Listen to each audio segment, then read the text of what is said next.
What's going on, everybody? We are live. Sorry that we're being late today. I know we said 8 o'clock, but You're going to on one of the segments on the show, which you guys can download. yeah, try to talk on the mic. It makes it better for you. Oh, sorry. It's not like you haven't been doing this for talk. Oh, no, but I thought they could. It's off. Oh, is it? Wait, talk. There we go. Oh, it's not. But that was my fault. Okay. I fucked up anyway. No, but we were going on a rant on a segment. So if you guys want to download, make sure to download the episode to hear that, because we just went on a rant of fuck the fans. You guys are annoying. And you group pages that we lambast on, you're annoying too. So if you want to find out why you're annoying, make sure to download the episode and listen to our rant for a little bit. But we are here, even though we're fashionably late. So what we're doing this week is for you guys on Facebook Live, YouTube, and on Twitch, we're discussing the emancipation of John Moxley, as well as this promotion that just had a big pay-per-view this past weekend. What the fuck is that? MLW. By the way, that shit's been good, though. It has been. It's been good. I can't wait to June 1st. They're gonna have their Fury Road. Oh, we have to watch. We gotta review it too. Damn, but it's the same day as fucking Takeover. It's a Saturday. Yeah. It's tomorrow, but it's on YouTube, so you can always watch it again. Yeah. That's cool. Fuck it. But we'll do it in post. Guys, check that out as well. Start sharing and liking, ladies and gentlemen. Share. That's what we're gonna do right now. We're gonna play a quick commercial for House of Glory's Temperature Rising 2. If you're in the New York City area, you're gonna love it. You're going to love it, ladies and gentlemen. You're gonna love it, ladies and gentlemen. You're gonna love it. So be a part of that as well. So don't go anywhere. Just let us run this out. Why is it that my aunt has like 1,300 fucking Facebook pages? This shit is annoying, son. 13 million. Yeah, this shit is ridiculous. What the fuck are you doing? Listen. Shithead. All right. Shithead. All right, guys. So give us a sec. We're gonna be back, and plus I gotta pee quick. All right, there you go. Give us a sec.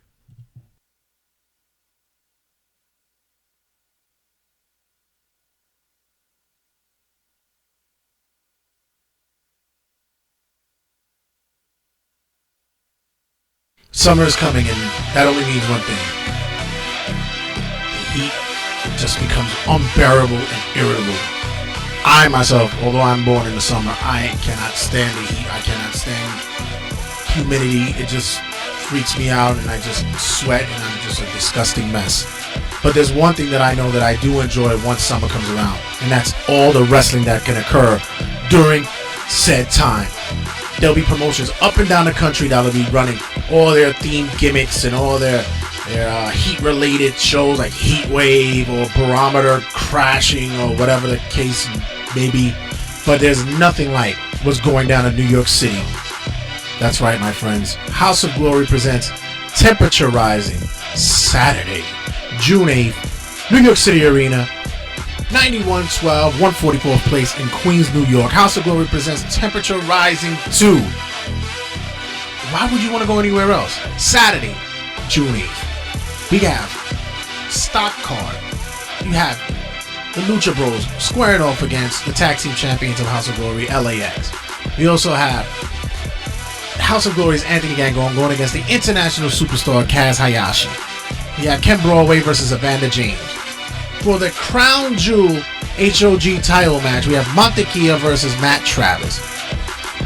I mean, come on, there's so much that you can go on. There's gonna be drinks and wrestling and beer and wrestling and barbecue frankfurters and wrestling.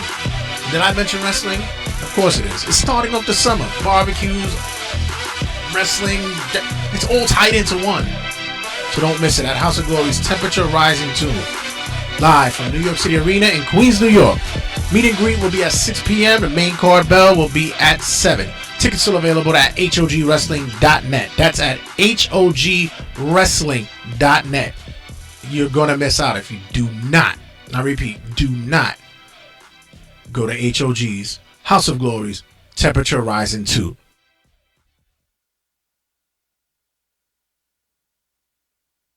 So, we are back. Did I just say we do not go to House of... No, do go to House of Glory. It looks like I got clipped. But yeah. Don't go to House of Glory. Yeah, I think he said don't go. I gotta check that. I gotta clip that. No, keep it. I gotta clip it. It's for jokes. No. That's fucking great. No, Do go to House of Glory Do Wrestling. go, yeah, do go. That's yikers. No, do go to House of Glory Wrestling, please. Yo, you guys don't want to miss that. Lucha Bros versus fucking LAX. I love that shit. That's pay-per-view quality match, ladies and gentlemen. So all the time. and also check out GCW. They're having a tournament of survival or something like that. Yes, Yeah, that's also big. So listen, support wrestling. Be pro wrestling. Yeah, no matter what it is, promote pro wrestling. Be pro wrestling. So hold on 1 second. Make sure you guys share and comment. Join the conversation. If you guys want to call in, the phone will be open soon. Okay. So this week we are discussing. If you guys didn't catch it, you missed out on the fucking big news story of the week. Yeah. You missed out and you didn't listen to probably the best. People are calling it some of the best podcasting interview work in a very long time. And I gotta tell you, since historic, they're calling it. Since we are podcasters and we do interviews and stuff, yeah, I gotta give a shout out to Jericho for what he did because he actually let Moxley talk. Yeah, I think that's one of the big rules that you always have taught me in interviewing is let the guy talk, let him go. It's his spotlight. Right. It's his time to shine. Give him what get him the time he has to do to talk. You know. Right. And when it comes to something this heavy, important. This is historic, man. Yeah, you really want. People are comparing it to when CM Punk left and aired it out during the Colt Cabana podcast. Yeah, and you know what people are saying? You know what? I was listening to this interview with Moxley and Jericho, and I was thinking to myself, what would have happened if there was podcasting back in the day? Was there podcasting back when Nash and Hall invaded? No, no, of course not. Imagine them getting the podcasting exclusive. No, all that was like dirt sheet bullshit and all that. But imagine like them having them having podcasting back then. What that would have been like. Yeah. Shout out to your Big Rob. What up, boy? Yeah, Outlaw Wrestling on Thursday, bro, in Ridgewood, Queens. It's gonna be a disaster. That is gonna be a disaster, bro. It's gonna be a disaster. That's gonna be a disaster, bro. In a good way, though. It's gonna be a good disaster. Guys, phone lines are open 315-371-4367. You guys could call in and discuss the emancipation of Jon Moxley. If you heard the conversation, it is one to listen to. It's one to listen to. So, oh shit, that was my heart dropping after listening to the episode. You all right, bro? Listen to that shit. I'm almost fucking croaked. All right, so, first off, I don't know if I don't remember if I was one of those guys who thought that the Moxley thing was the Dean Ambrose thing was a work. I wasn't sure. Yes, you did. Did I? Yes. Okay. You said this is a whole work. Okay. And for the longest, you said he was not leaving. Right. Yes. You said this was a whole thing to make him a whole new person. You even thought of the idea of maybe having him versus Triple H for his contract at WrestleMania. Right. Yeah, you're right. Yeah, true. You're right. True. Like back in the days, we would be like true. Which wasn't a bad idea. And the fact that he showed up at Double or Nothing was a great fucking look for not only promotion but for him. Yeah. We'll talk about it during the Double or Nothing review, and I have to say that after listening to this podcast, I'm very secure with what me as a person, business-wise, would do as well. Because the first and foremost thing that he executed and he described was that money really didn't mean much to him anymore. No. Not even anymore, that it just didn't matter. I think the big thing was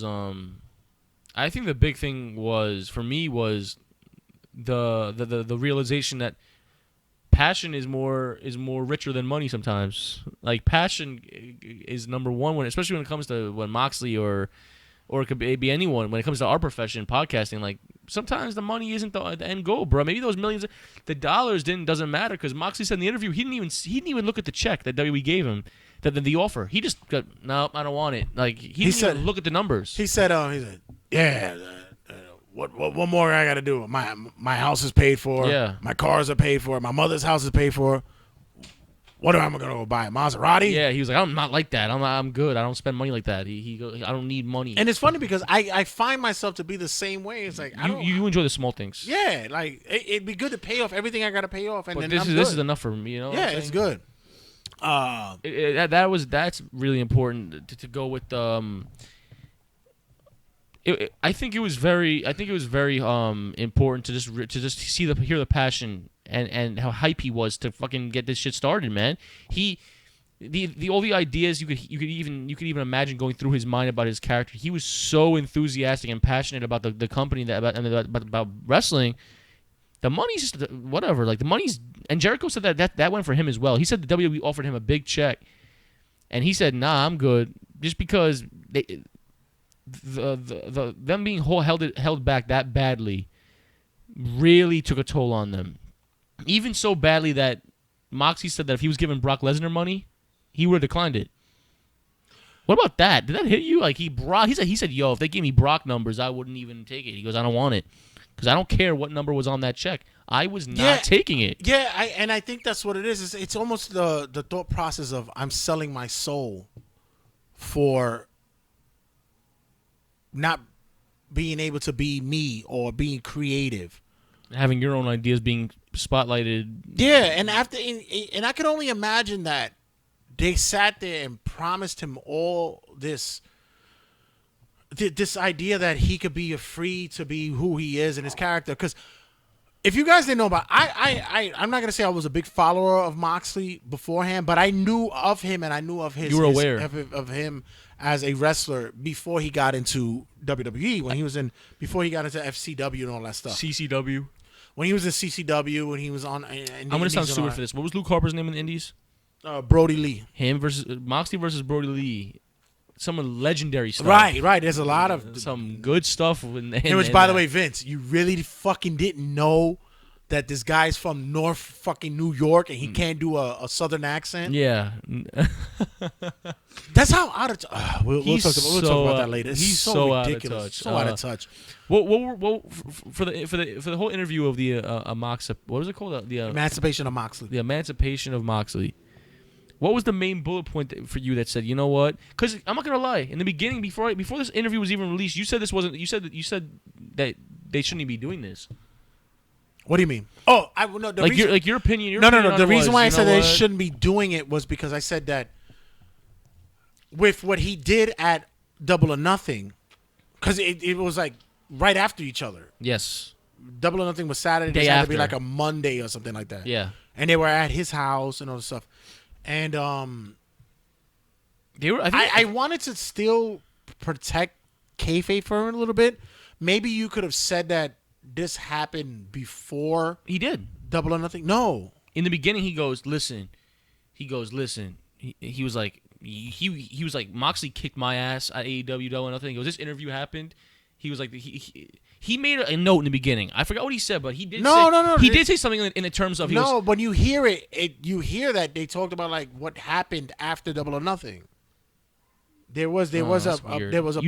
You just kicked his ass. Yeah, there was a post. There was a post for it. Yeah. Because I'm pretty sure in the beginning he was like, "Listen, I know I'm pissed off of Moxley, and you're gonna get revenge for what you did. But right now, let's talk about." Let me hear it again. I'll hear it again, but I don't remember him saying that. I really don't. I know it because I was concerned that's what I was looking for too. In the beginning, after when Mike's come off, I'll show you. Yeah, he was like, "Listen, I know you kicked my ass on Saturday night, and you're gonna get revenge for it." He goes, "But right now, let's just talk about what you got to talk about." Yeah, maybe that's the editing how it went. Yeah, probably. Maybe that's how the editing went. But yeah, you got to pull the curtain a little bit. Plus, it also if he doesn't mention that, also kills future storylines between them because now it's like we know you guys just had tea talk. Right. You know what I'm saying? It's like all right. Or maybe they can make that work where it's like, you know what, I went on your podcast to use your viewers and followers to get my word out. Yeah. Some shit. It could work. To me, when I'm listening to what Moxie's talking about, it's all the frustrations that all the wrestlers are having previously and now. Yes. And not all of them can have the same position that he had. There's another shit that we was talking about during the fucking during the cutting a promo was, Moxley needs to shut the fuck up. Ambrose needs to shut the fuck up because he was given the the WWE Championship. He had all the belts. He's a Grand Slam. Blah blah blah blah. It's not about that. It's not about the championships. It's about him being him.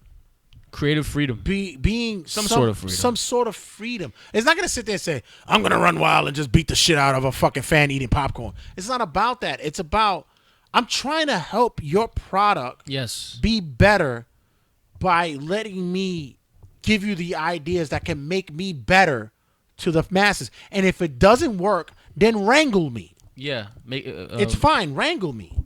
Work with me. Yeah. And I don't know if you guys listen to it, but all I know is I'll say one thing. That backstage in WWE is probably so fucking toxic. Yeah. It sounds to me, you know what it reminds me of? It sounds to me like the hyenas in Lion King in the cave. Everyone's hated. It is danger. It is toxic back there. If this is what Moxley's saying, nothing got past Vince. Nothing got past Vince. He was praying that Vince didn't hear about the fucking about the pooper scooper. The pooper scooper. Because he knew Vince would find that funny, and he would be like, you know what? Fuck it, do it. You know, the fact that you're telling me that you're praying that your boss doesn't hear your ideas is sad. It's really sad. You know what? You know the main thing that really hit me on the whole thing? He goes, there were times where I would be scared to show up to work because I don't know what next embarrassing thing is coming my way. Like, I don't know what is going to happen tonight, but I know I'm doing something embarrassing. Yeah.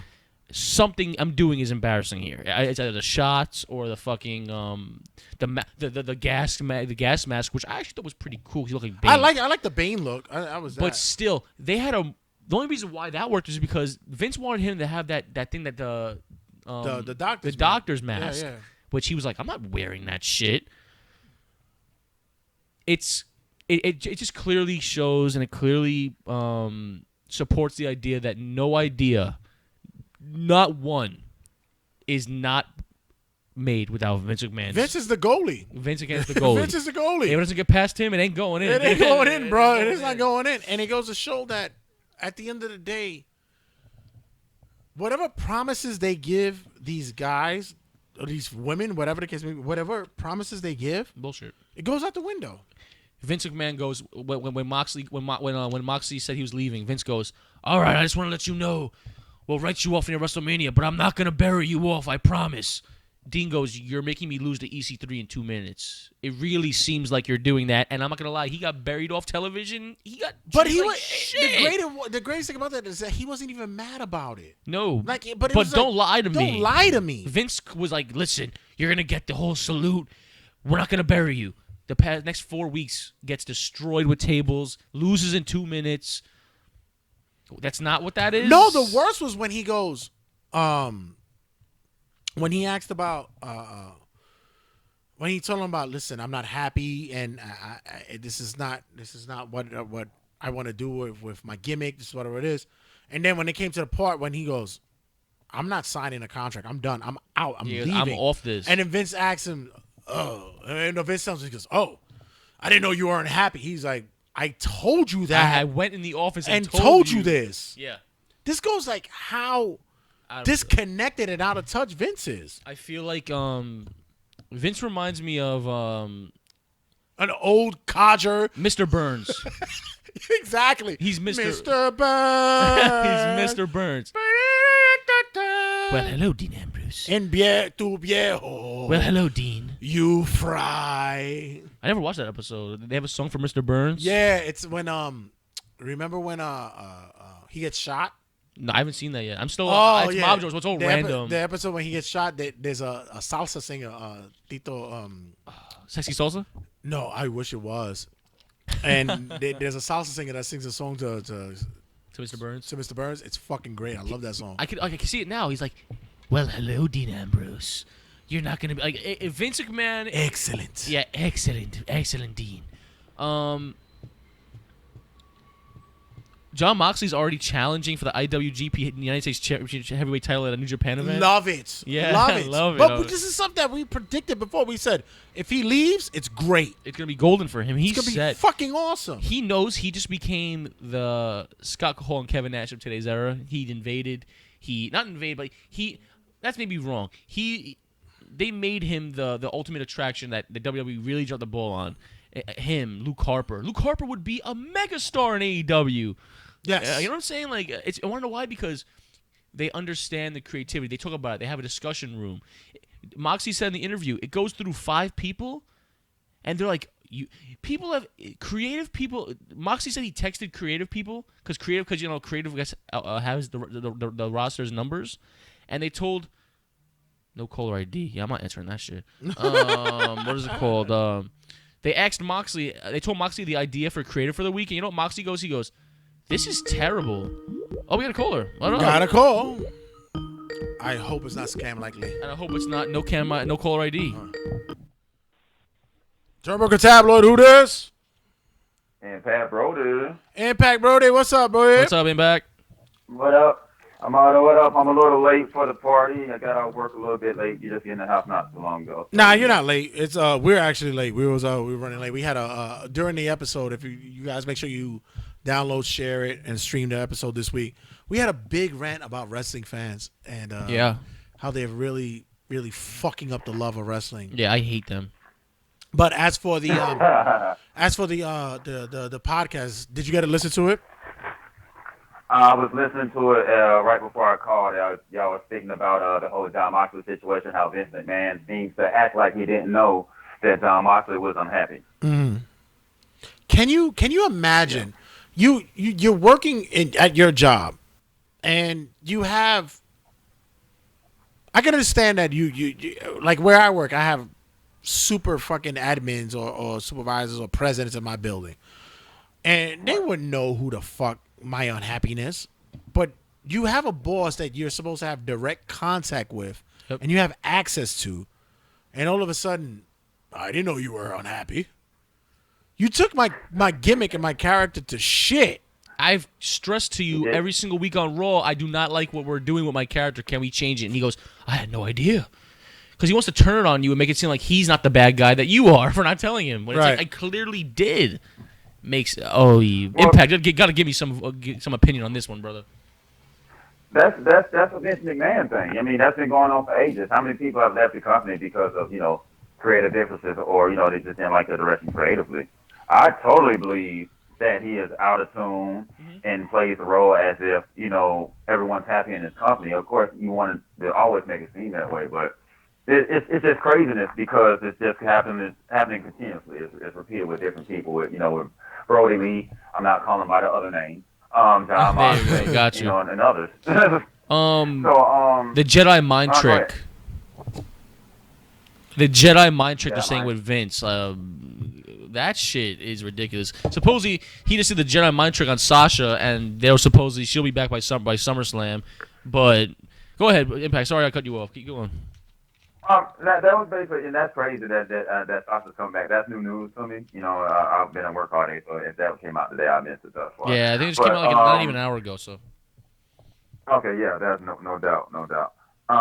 And that's basically the situation, man. It's like that's why people are trying to make the exodus, and that's why AEW has been able to continue to grow the roster as well as Impact Wrestling and MLW and many other places. So. It's just, everyone's looking for star power right now. And the way that Vince McMahon is handling business, other companies are going to get a lot of it. Yeah, absolutely. Well, now that this whole Moxley interview just basically exposed Vince McMahon for basically not letting anything get past him. We thought, to be honest, for the past couple of years, I thought Vince has taken the reins a little bit, and it seems like he has not slowed down one bit. People say they feel bad for him because he nonstop works. Well, you know what? We're not telling you. We're begging you. Take a fucking break, bro. Get the fuck out of here. Take a vacation. I don't care where you go. Go to your fucking beach house in Wankukuma. I don't care where you go. Take a month break. We want you to rest because it seems to me that he needs to take a lifetime rest. He needs to be done. Yeah, pass the reins to somebody. Yeah, he needs to go. And Red, you know what I was thinking about this week? I was just watching a video. You know who I'm extremely shocked is staying in this company? Paul fucking Heyman. How is he dealing with this shit? Because he left multiple times off having a disagreement with Vince. Because Heyman has free reign on his gimmick and what he has to do with Brock. He should be the lead writer of SmackDown. But which was rumored. But please, do you really believe that he has fucking total control, and Vince is still gonna be sitting there cutting his balls off at the head. Oh, I don't believe that. Tip No. I don't. Yeah. Vince is gonna go. Yeah, Paul, you're lead writer, but I'm lead writer. Yeah, exactly. I'm lead writer. I'm gonna drop 50 ideas for this Tuesday SmackDown, and you're gonna knock down 49 of them. No, all 50. All 50 All you're gonna 50. All 50. Yeah. All 50 are Bro, knocked no down. caller It's ID not just a called me Vince 4 McMahon times. idea. It's not an idea at all. Yeah, exactly. If it's not a Vince idea, it's not an idea at all. That shit. Brody, you haven't been a big WWE follower for a while, but Moxley coming to which you're very highly anticipating, which is All Elite. Is that something that helps to open the eyes for all you guys that aren't WWE followers? It does, big time, being that, most talents would only give a little bit about the backstage happenings in WWE and Vince McMahon and whatnot. But Moxley let it all on the line. He let it all loose. That's going to open up eyes, especially, like you said, with the advent of AEW and a whole nother reliable option. I mean, it's not just like you going to Impact being a smaller company. AEW is, from what we've seen with Double or Nothing and the budget that they have, the people, the contracts that they're signing and whatnot, it looks like that it's going to give no one a reason to have to go to WWE. They're not big time anymore. They're not the tell-all, end-all, because you got AEW now. So with that knowledge that people are getting, and especially Moxley stepping over to AEW, yes, it's going to have people like, you know what, I don't even want to go through that. Especially being that the Bucks, and all the Bucks, Cody, and everybody in the upper management of AEW are letting people have creative freedom. So not only do you get creative freedom to a certain extent, I'm sure they don't get like 100%, but you also get paid on the pay scale of WWE. Who would not want to go with that? I got to say that with what's going on with Moxley's podcast with Jericho and the feeling that's probably resonating with everybody that's backstage. Okay, let me not even say everybody, probably mostly everybody. Yeah. Most people. Right. Mostly everybody. I don't think that AEW is the escape. I think just the escape is to get out of WWE. Yeah. Of the promises. No, right. That's what it was. The lies. I agree. I don't think they're really the escape. Yeah, I don't think AEW is the escape because there are plenty of escapes. You can still get global exposure. And you could be Joey Ryan just chose indie wrestling over WWE and AEW. Which in Wrestling Rundown, I want to discuss about that shit because that motherfucker is crazy. Yeah, he is. I'll talk about that shit. But he's not the first to do that though. The Bucks did too. But there's a difference. They're talented. He's a dork. There's a difference about that shit. He's the penis man. But with else, the other thing that Moxley brought was the fact that he's okay. He was he was a cog in the machine. He was okay with doing what he had to do, especially when he realized, he said, listen, I'm going to be out of here. I can't stay here anymore. And he knew that he was. But when you sat there and wanted him to bash and disintegrate his close friend, his brother in arms, a man that he rode with, and to do what and they wanted him to cut a promo about leukemia, and it was so bad that he couldn't even say it on the podcast because they were trying to say that. He was trying to say, if I would have cut that promo, not only would I have probably been fired, that sponsors would have left. He said it was WWE, a disaster.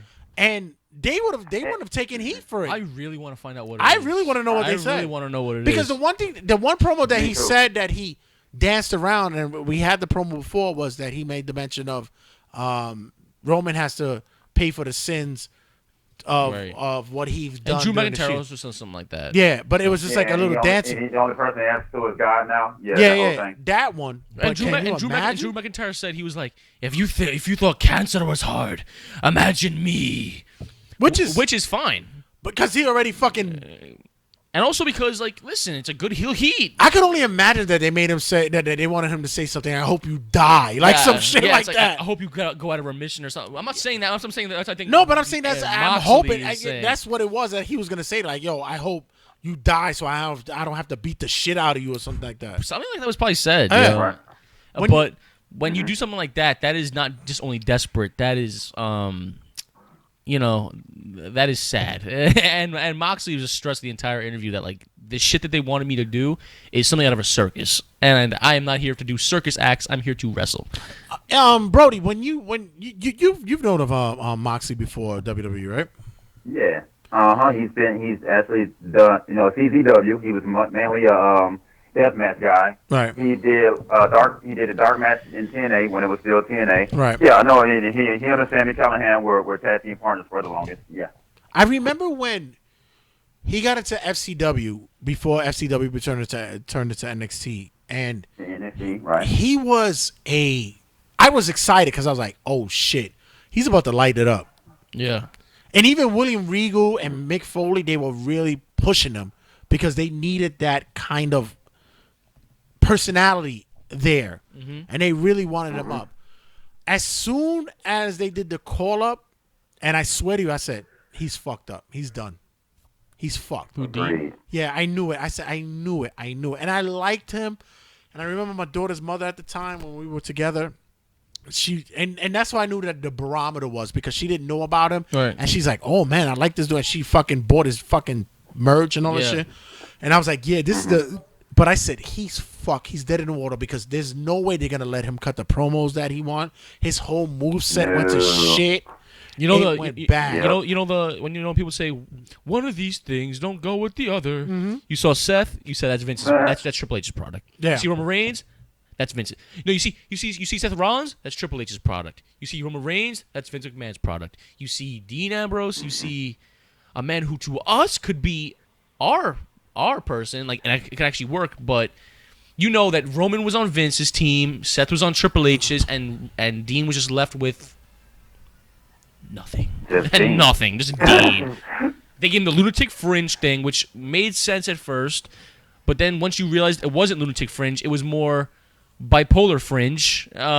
He even said he even said it on the interview. He goes, "Yo, once Vince McMahon knew I had a cusp of comedy." I knew I was fucked, because then Vince gave me jokes left and right, and I was over it. I'll make jokes when I want to make jokes. Stop making me the fucking comedian.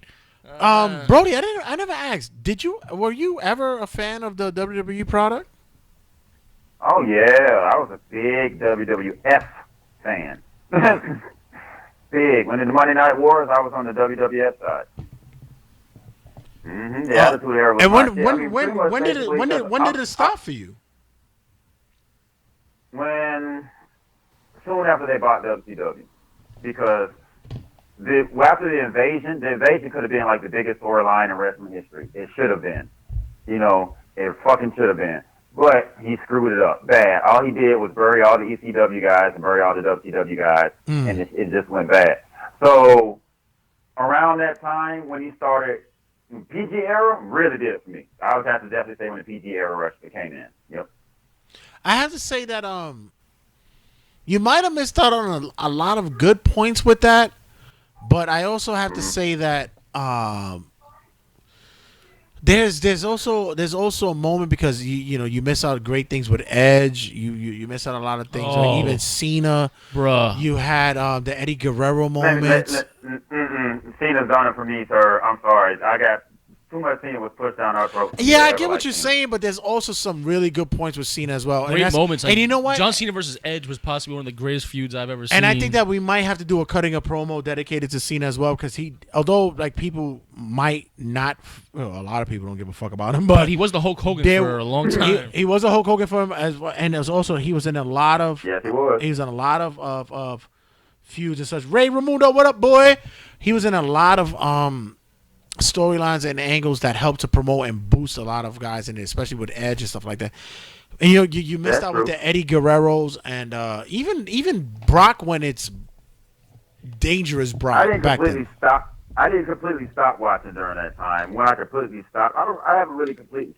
because I still kept up with the product, and I still do now because it's wrestling. You know, and I got certain talents that I love that are over there. And I always look in to see if it's getting better because I love wrestling first and foremost. So if WWE can pick it back up and get a good product, I'm going to watch. Hashtag But- pro wrestling.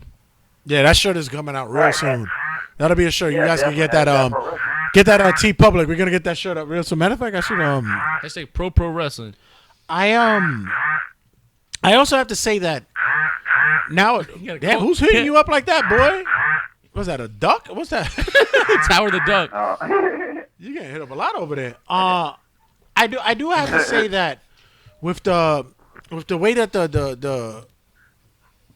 the format of wrestling now happened, because everybody's excited, and this is what it is. Everybody's excited. It's like everybody's Christmas right now. Everybody's excited because like, wow, we might have a contender, Breath of fresh air. Against WWE, and we have possibly something that will bring us wrestling that we like, but which we'll talk about in the next segment, which is the Double or Nothing review. It's an acquired taste when you go to something like that, because when you go to Double or Nothing, it's almost like having tea and gasoline. It's either you're gonna like it or you're not. And I think the same thing resonated with Ambrose. Now with Ambrose going to All Elite, and the way that he now shifts the eye, and he mentioned it on the podcast. He shifts the eye because he says, I'm really good with the fact that I'm here, because people could click on the channel and go, oh man, that's the guy that was on WWE. What's this about? Do you think that's a good eye candy? Is he the matter of fact, let me phrase it like this. Is he the first of many that's going to be doing this soon? Nah, I still don't see it being the first of many. I mean, you just got to keep it real. WWE has a hold on so many potential stars and wrestlers and people that want to get into the wrestling business. Their dream is to be in WWE. Right. So there are going to be a lot of people that will put up with Vince's shit and will, sell their souls for the money or for the fame because, WWE can lead to other things. It can lead to movie deals. It can lead to commercials. It can lead to all kinds of endorsements and stuff. And AEW isn't quite on that level yet. You know what I'm saying? Just keeping it, real for all intents and purposes right now. They're still pretty much a T-shirt company that has pay-per-views every now and then. Until they come up with the weekly product and are successful, then they might shift. But as for right now, I don't see it, no. I agree with you on that point. I do think that it's gonna take a while to see the floodgates open. But I think once that's what I'm saying. Once you listen to the episode and you guys check out what we did about the fans and the fucking the group pages, you guys keep on saying this is better, this is better. We have not even seen a damn episode of AEW's Tuesday Night, whatever the fuck it's called yet, and you're still already making assumptions. Right. But when it comes to the roster of WWE, I do think the people like Apollo Crews wants to get the fuck out of there. I think will they ask for the release? No, because they could easily see what Brody Lee. I'm not saying his name. Got you, Impact. Brody Lee. That Vince will hold your ass to the brim of your contract until the last day to be a complete dickhead. So even if they would make that move, I think the only reason why this worked with Dean is because he waited out his contract. He didn't ask for a release. Well, he did it smart, and he talked about it how smart it was. He's like, listen, I knew from this date that I was going to be gone. And they asked him to do a European tour with the Shield to get it out, and he's like, bro, I'm not doing this. He was waiting every single row for them to tell him to go home. Yeah, and if he didn't, he still did the work, and he's like, no. And I have to say that I have to commend him for that. Professional. Because he didn't do the CM Punk. No, he didn't. He didn't just walk away. I agree. That's a big thing because right now Impact is dealing with this shit with Killer Cross. And Scarlett. Impact and Scarlett. They seem to have forgotten that without Impact, no one would know who the fuck they are. So them trying to get out their contracts and whatnot now because they feel like they're not valued and whatever. Oh, did WWE call you and sign you a contract? You know what it is, Impact? MLW? Say what now? No. I just want to say the reason why they want that is because they want to raise. Right, I understand you want to raise. That's bullshit, that's though. The thing about a contract. That's the thing about a contract. Well, You sign it. Killer Cross is a prick because he's only been with the company a year maybe. And Scarlett's been here for half a month, half a year. Exactly. Well, now they're a couple, so now they want to either make money together or they want to leave together. So now they're a fucking unit, and now we're gonna, and you know, that's a whole different story. But people like them, they think their talent is way bigger than their paychecks, son. They think their paycheck's bigger than their talent, and you know what? You just got introduced to wrestling, and now you want the fucking gold brims. Now the thing that goes back to and that's exactly how I feel. Yep. When it goes back to the Moxley segment, when it goes to his thoughts about it, the one thing that I did not like about the interview was, I think Jericho did a dickhead move, and I think the dickhead move was the fact that he had acknowledged that Renee was in the room. Oh my God, I was about to say that. Oh please, I was about to say that when he went, oh hi Renee. Yeah, I thought that was a real dickhead move. I'm not sure whether or not that was planted or intentional. But she still works for that company, bro. Right. I think that was kind of a dickhead move to do. I think Moxley's pissed about that. I know he is. Yeah, and I think that could have been edited in post. I really think that could have been do it done. in post. Now she's gonna get in trouble for that. I don't even in trouble. She's gonna get talked to about it. Why get talked about? She's in her house because the interview was in her house. That was in their house. I know, but I agree with you. They shouldn't even bother her because it's like, what you gonna do? They shouldn't bother her own home. They shouldn't bother her. But at the same time, now because her name was brought, which shouldn't even, they shouldn't have even acknowledged that she was in the room. Yeah. Because she works for WWE. Agreed. Now it's a thing where it's like, you know, you're bashing my job right in front of me. Now people are gonna say shit. Now my name shouldn't have been there. If I was Renee, I would have been like, no, stop the show. Yeah, exactly. Edit that out. Exactly. I can't. I would have been like, cut it. But you know what? Even with that, like I have a job too. You know what I'm saying? Even with that, it's probably like a subtle way of saying, because Dean did a subtle thing. If you heard the interview where he said, I cut a promo, and I cut the promo letting people know I'm gone. Yeah. I done cashed my check, my chips in. I'm ready. I'm ready to leave this casino. Yeah, you were saying a bunch. You said a bunch of things. The game can't take over me. AEW. Yeah, he was. You know, that's the subtle thing. So maybe this is their subtle way of getting Renee out, because Renee came in as a big fan of wrestling, and this is something she wanted to do for a long time.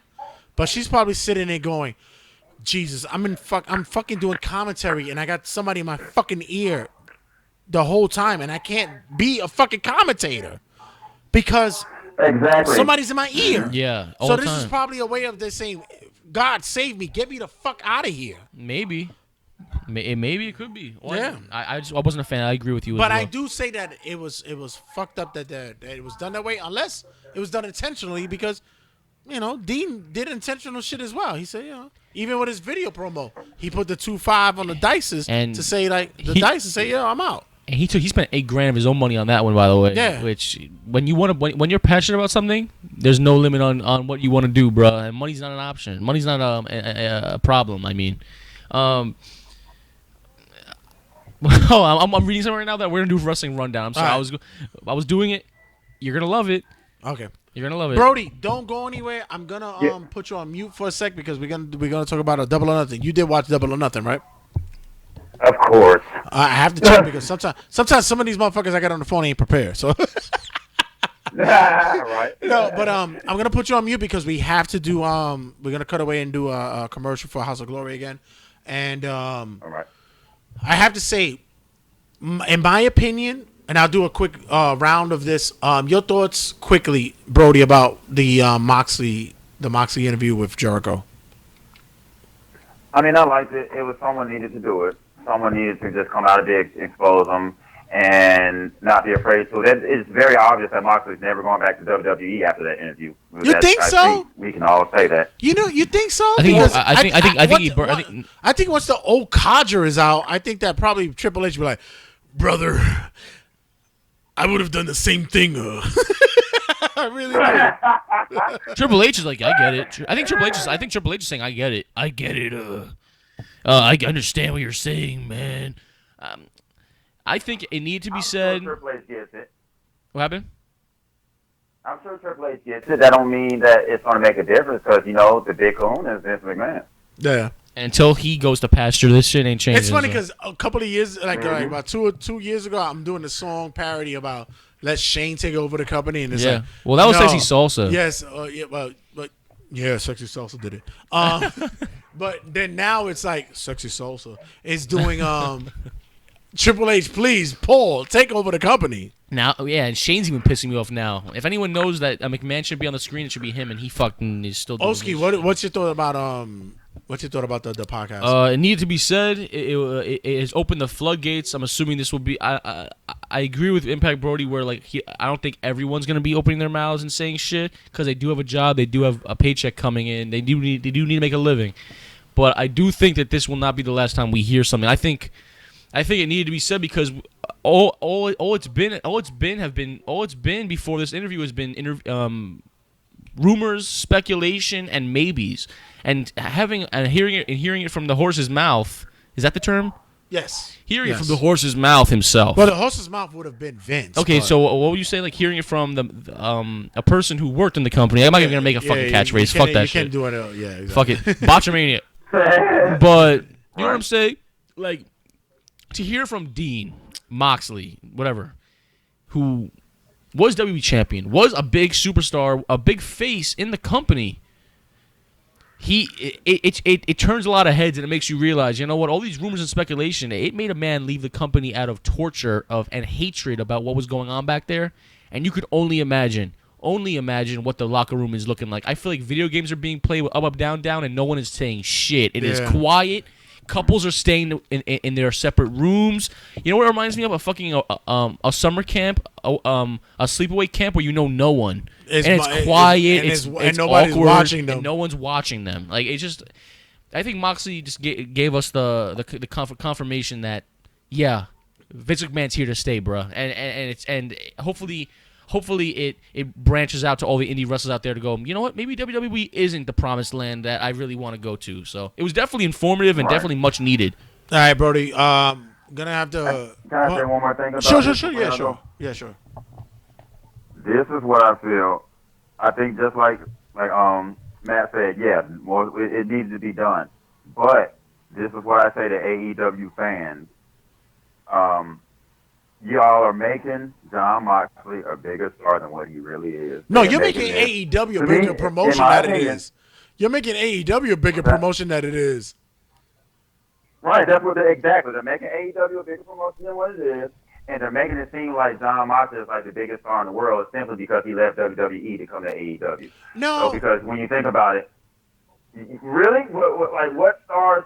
I can name a handful of stars that had bigger star power than Moxley does. You know what? Many of them. I'm gonna save that for the next segment because that's when we're talking about Double or Nothing. But there is something to the Moxley thing, and we'll get to that there. Guys, don't go anywhere. We're gonna do a quick commercial. Don't go anywhere, Brody, because I'm gonna put you on mute, and we're gonna fucking we're gonna run it out. Guys, don't go anywhere. Stick around on Facebook Live. We're still gonna stay on. Come down, share, be here for the next 10 minutes after this, and don't go anywhere. Stick around. We'll return.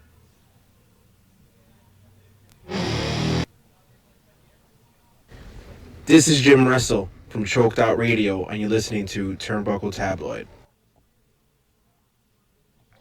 Yo, this fucking Summer's coming, and that only means one thing. The heat just becomes unbearable and irritable. I myself, although I'm born in the summer, I cannot stand the heat. I cannot stand humidity. It just freaks me out, and I just sweat, and I'm just a disgusting mess. But there's one thing that I know that I do enjoy once summer comes around, and that's all the wrestling that can occur during said time.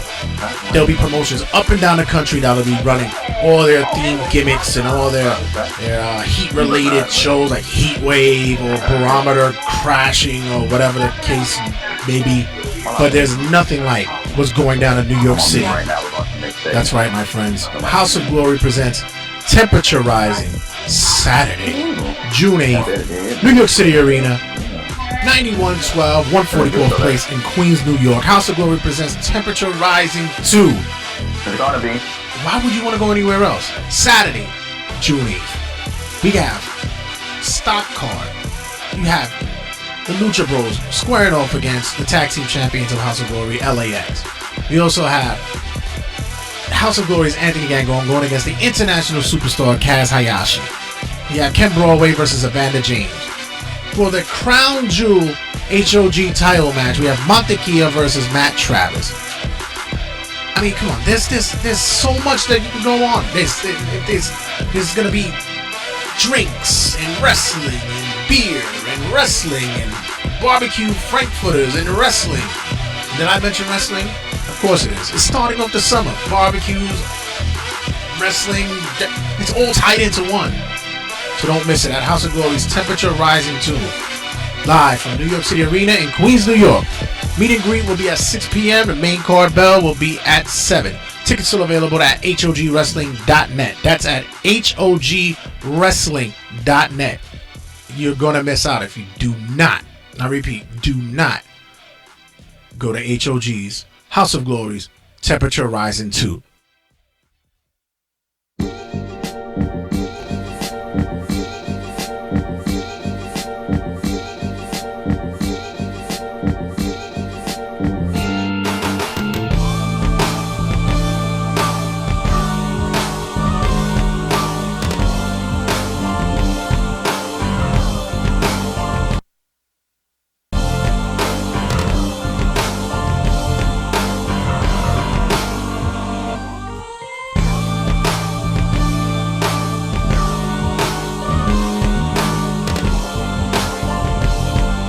We are back, ladies and gentlemen.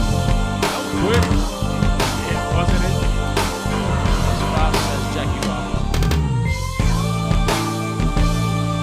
We're back, ladies and gentlemen. Playing that sexy new Heart Foundation music. I love this shit. MLW.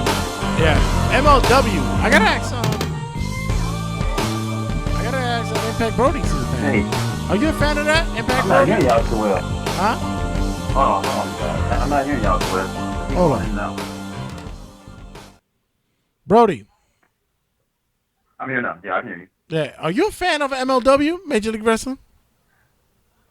I am. But I only get to see it on YouTube because I don't know when it comes on and stuff. No, that's when you're I mean, supposed to but- because they don't make you wait. They air it on BN, and then it's like 2 days later you can watch it. So you could. It's not like it's too much of a lag that you can't catch up on it. True. I've been watching on YouTube. I get being sports, but I didn't know they did a replay. Yeah. It's fucking awesome, and that's been a great thing because certain places don't get BN Sports, but when you get it on YouTube, it's fucking great. Yeah, it is. It's nice. Their production value is nice and everything. Just being honest. So, and I gotta say that, man, Double or Nothing came up, and we've been waiting for it for the longest time. For a very long time. Yeah, and everybody's I think like- it was announced like a year ago. Because everybody thought that All Quite In, a long time. yeah, everybody thought All In was the All Elite pay-per-view. The Yeah. first one, it was like, no, this wasn't. is the trial run. Yeah, right. No, this was the first Yeah, pay-per-view. right. This was the first Pop-per-view. the first pop-per-view of AEW, and then they're gonna have all Fight for the Fallen, and then they're gonna have All Out.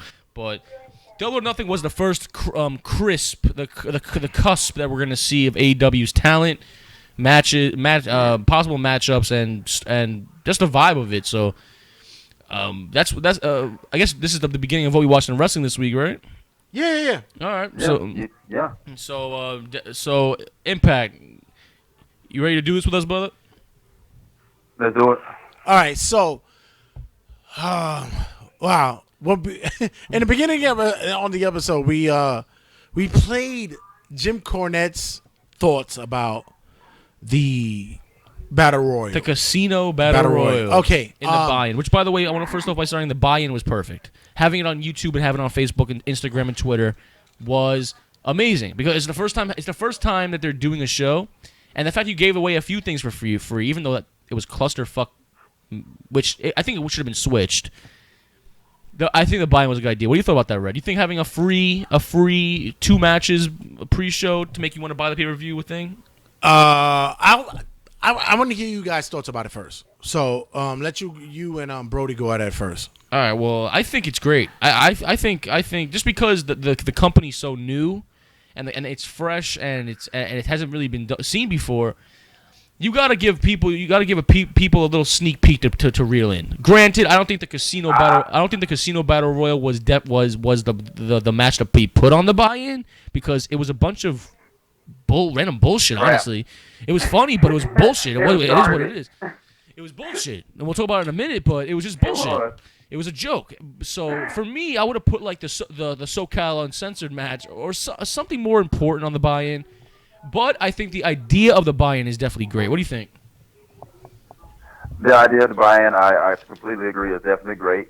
And I completely agree that the Casino Battle Royale should not have been put on the pre-show. You think that too, right? Yeah. Someone else? Yeah, no, I agree. What could have been knocked down was if it's on the pre-show. Best friends? Was the best friend match. Best friends should have been buy-in. Yeah, because the best friends match was good. Especially when you did the whole gimmick shit with Super Smash Bros. Shit. Get the fuck out of here! You're not a fan of that shit. No, fuck out of here. They're from Canadian. I get it. I get it. Yeah. I don't want to, but I get it. Oh yeah. I have a bunch of the skull people. Like it when I watch Smash, I don't even like it. I think. If anything, you know what's crazy that, and I might sound biased about this. Go ahead. Man, fuck that. It's not I will be biased about it. You might as well have put Private Party in that position. Yeah, that's what I'm saying. You should because it'd be like, fuck the whole knock the lights out shit. Let them do a run-in. Yeah. And Life do a story about it. Yeah. Mm-hmm. Agree. And then we'll talk about that later on too, about stories. But yep. Yeah. So we had the buy-in, and of course, I guess we have to talk about it because it was fucking hilarious. The first thing on the card was the Casino Battle Royal, which it did have importance to it. It was the number 1 contender for the AEW Championship. So they did put importance to it, but all the people in the match but one, and maybe 2 or 3, were not doing that AEW. But it's not one. It's not one because there were probably like 4 that could have been tangibles in it. Hangman, MJF, Havoc. Maybe Havoc is their face, and I can't even say Jimmy Havoc. I can't even not above Hangman and MJF. I don't think. But before recognizable guys, it's Hangman, MJF, Hangman, MJF, Havoc. My sleeper was Brian Pillman Jr. And maybe one of the old heads, fucking Billy Gunn or one of the old guys. Yeah, but. Overall, once Hangman came out, there was no question who was winning that shit. Which people didn't understand why he was in it because of the whole Pac thing. Yes, supposedly there was a replacement for his match, and they said it was better than Pac. I guess they completely scratched it, and they wanted to save that Moxley. I think they were going to do Moxley versus Pat Page. That's what I thought. I think they were going to do, but they didn't want to give it away now, so they ended up putting Hangman in the Battle Royal. People with no legs. No legs! We had a person with Orange Cassidy who doesn't care about wrestling. That's his gimmick. No leg. We have a person with no legs. We had a person whatsoever. A person's gimmick was baby oil, which oh my. What if you were to change the name of the Casino Battle Royal to what would you change the name to, Red? The Clusterfuck Battle Royal? 'Cause that's what I would have named it to. But they had that already. Oh, fine. That's already somewhere else. I would call that the creme de la creme Battle Royal. I don't know. That shit was weird. It was funny, but I enjoyed it. By the way, and whoever tried to call in a minute ago, call in again because I'm going to try to get you back in. Yep, but the winner of that match was the number 1 contender for the AEW World Championship, which was presented later on, which, by the way, we're not going to talk that much into it, just besides the MGF thing. Beautiful belt. But wait. I got to go back to... the casino? No, I got to go back to Brody. Brody, go ahead, bro. Brody. I'm here. When you're looking at we got you. Yeah. When you're looking at what is the presentation that should be for a new up and coming promotion. Is this Battle Royal a reputation of that? Not at all. I'm glad you said that because that's exactly what I wanted to speak on. This is your company's first show, not just its first pay-per-view, its first show ever.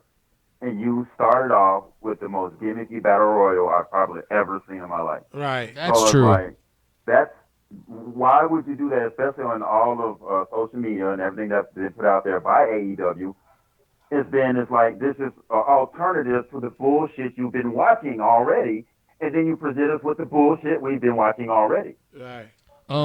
3 words. So it's like, Worst. No, 4 words. Worst curtain jerker ever. Go ahead, Brody. Yep, I thought it was a really bad look. I saw people on Facebook that said I'm sure they still watched it, but they were like, Of course they did. This pre-show is so bad that I'm not even going to watch the show. I know they watched the show anyway. When the fuck's paying for it? And But they're no, not watching it. but you know what? But you know what? I agree, and I'm about to agree with you with that. That's bad though. You're not supposed to do that and present this kind of product early on. You went the opposite way.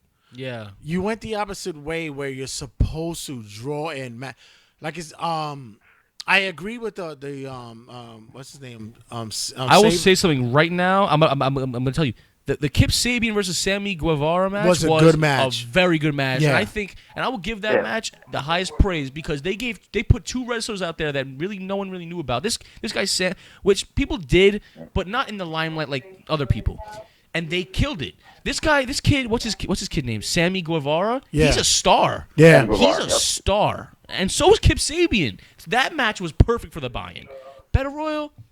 No. If you wanted to, and in my opinion, if you wanted to do a match to where you want to bring in a new audience or an audience that is kind of connected with wrestlers, Yeah. you could have just did fucking Tommy Dreamer versus Billy Gunn. Yeah, some old shit. Yeah, True. because people could switch the channels, but They're like, relevant. oh shit, They I know them. them. Yeah. I know these guys. I also think the best And make it crazy. Yeah, they get wild. It's like it's Yeah, fun. make it crazy. It's fun, but it's also relatable because we've seen Tommy Dreamer and Billy Gunn in the Yeah, past. just make it crazy. I think the best friends match is the idea. Though, want to know why? Because Yeah. tag team wrestling is so shamed in WWE Right. that if you show it for free, they go, "Oh wow, this company actually treats tag team wrestling like this." All right, let me tune in. Right. It would attract the tag team wrestling fans definitely more, just because WWE's tag team, the Raw Tag Team Champions, are our main event right now. So Right. let's just talk. You know what I'm saying? And before we go into that, I have to say that I am so confused about the fucking commentary. The commentary was I was enjoying it because like they were good on spots, but like overall it was very confusing. One person On the buy-in? no.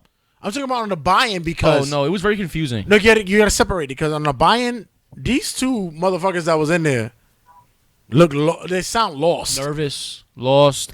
Well, I understand it's their first. I understand AEW. All eyes were on the show, and I just understand they're not that trained in commentary. Right. But why not just do the whole thing where it's like, this is the first show. Jim Ross, JR, please guide these 2. Jim Ross came in after the fact. Yes, he came for the entire main show. He should have got his own fucking intro because it's a blessing. Yes, he should have got his own intro. But I do think that him staying off the buy-in is important because it gives them it's fine. It gives the 2 time to grow on their own on the Yeah, buy-in. is that what you want to do when you? Which is not good. It's not good, but I'm saying like Exactly. That's not what you want to do. That's not exactly, Brody. Exactly. do that during the live events. You want a pro in there. Yeah, you want a pro in there to promote Somebody the show. recognizable. But I feel like they should have saved these 2 to train and work better with JR. I think they jumped the gun too quick on them. So You don't want them learning on the job. No, you don't. Yeah, sorry, exactly. I didn't mean Not at that. all. What I meant was, you know what? Maybe give them the spotlight rather than JR taking over completely. Which JR did give them a lot of time to talk during the show, but Yeah. they do need help. They got Excalibur definitely. Doof. Doof. Definitely. So the show starts. Okay, Okay, Impact. Yeah. sorry. I'm sorry. I was just going to speak on. I just didn't like the commentary aside from JR the whole time, basically. JR's I heard the same thing that there was like. Oh, another thing of. Correct me if Yes, you couldn't even say the move. Yeah, right. Exactly. Correct me on this one, because we were just talking about stupid fans. Someone posted on Facebook and was like, "Damn, yo, I hope JR's okay. He looks sad throughout the entire show. Bless up." I'm like, he has cerebral palsy. He can't move his face. He looks like that all the time. No, not even that. Am I wrong? It's not even that. They were like, "Bless up to my boy JR." I'm like, I don't even think that he was sad. It's just that he was placed in a predicament that he's not used to yet. You got to. he had to take the reins. And plus, JR's the kind of guy that he's a producer. He's in the back. He knows the spots. He knows everything. Yeah. So he's throwing it. Listen, you're gonna get hiccups off the fucking back of a show. Rome wasn't built in a day. Our first podcast, although it wasn't that bad.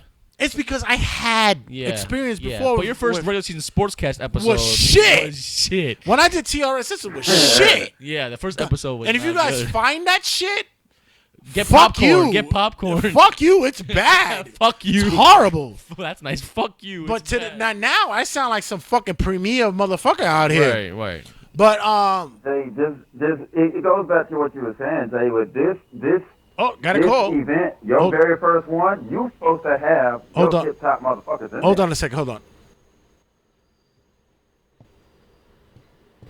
Hello, Turnbuckle Tabloid is this? Yes, this is Mike. Hey, Mike, what's going on? Hey, I just want to say something about Double or Nothing. Sure. Okay. Especially about the announce team. I was surprised, like, for the intro that they didn't try to hire someone like Matt Stryker or even Joey Styles, someone, that can bring a lot of excitement and have a lot of years of experience. 100% right. No, definitely. If there's anyone I thought they would have booked, it's fucking Matt Stryker, because he's doing any commentary all over the brim and Impact and all that shit. He would have been perfect for it. Even he did Lucha Underground. Hold on a second. Hold on.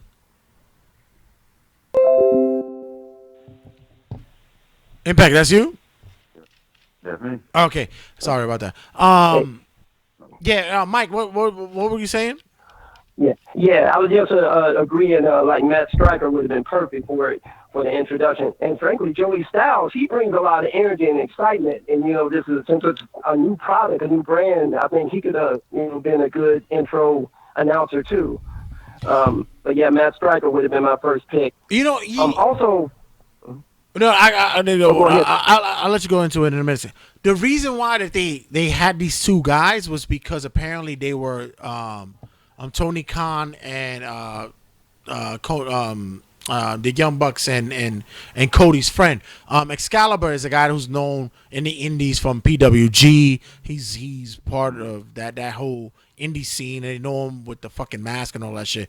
Which is funny because if you listen to Jim Cornette's podcast, he says, "Why the fuck are you gonna have a commentator with a mask on? You want to know who the fuck he is. You want to know him." Exactly. And then when it comes to the other guy is basically he's a reporter from the Miami Herald, and he's a friend of Tony Khan. So they gave him a shine to, but he still looked like or sounded like he couldn't fucking call out a fucking a wrist lock from a fucking wristwatch. He didn't know shit.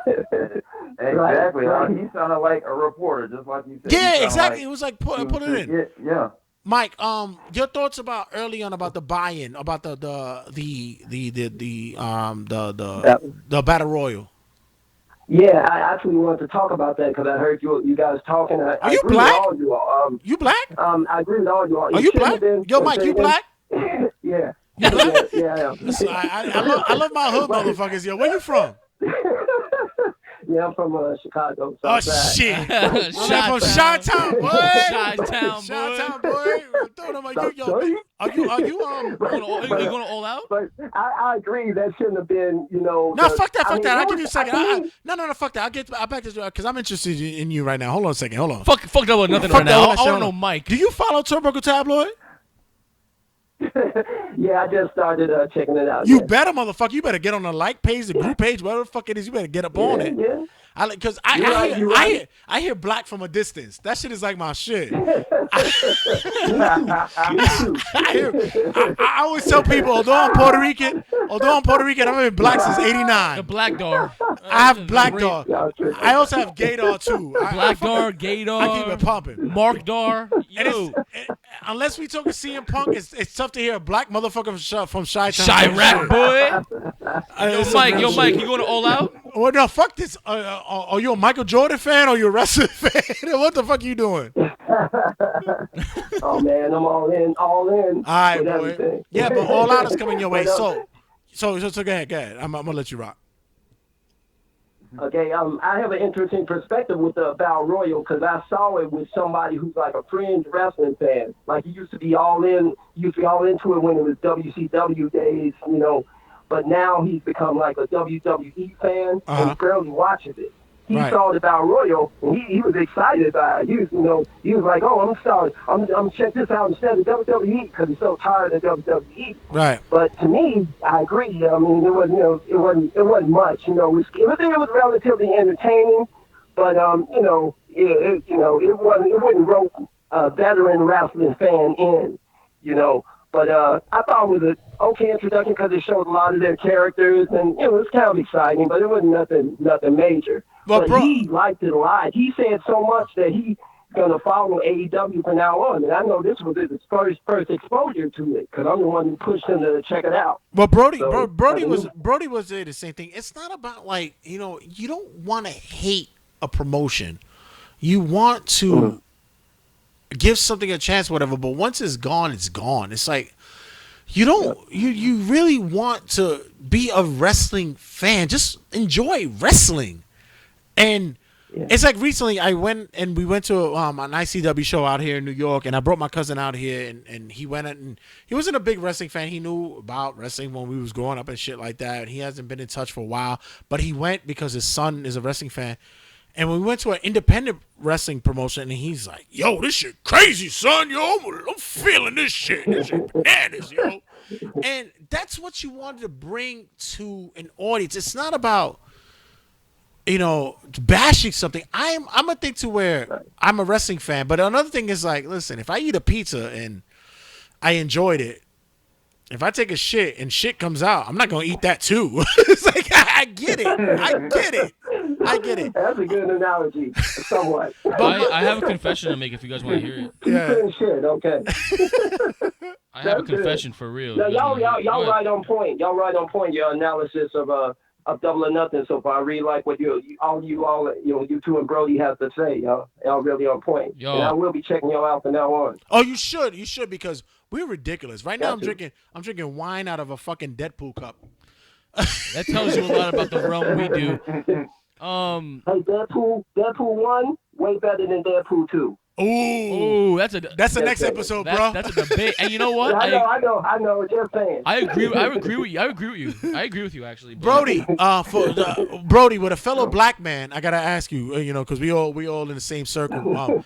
Oski's the only one that's whiter than everybody in here. I'm whiter than snowflakes. Other than that, we progress. We go into after the I don't even progress after that. I just want to ask quickly about the Battle Royal. Was there too many tangibles in there that did not separate what was wrestling and what was gimmick? I don't feel like there was enough wrestling in it. Right. I mean, not really what a wrestling fan wants to see.